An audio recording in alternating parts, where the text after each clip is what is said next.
ज्ञानेश्वर माऊली ज्ञानराज माऊली तुकाराम ज्ञानेश्वर माऊली ज्ञानराज माऊली तुकाराम मोकळ आभाळ पंढरीची वाट चालू लागली पाऊल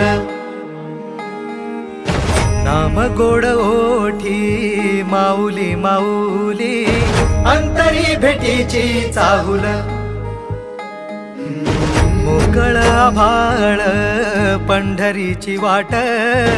चालू लागली पाऊल नाम गोड ओठी माऊली माऊली अंतरी भेटीची चाहुल निघाली पाऊले दर्शनी ध्यास लागला पंढरी हो या उरात गाठली माऊली माऊली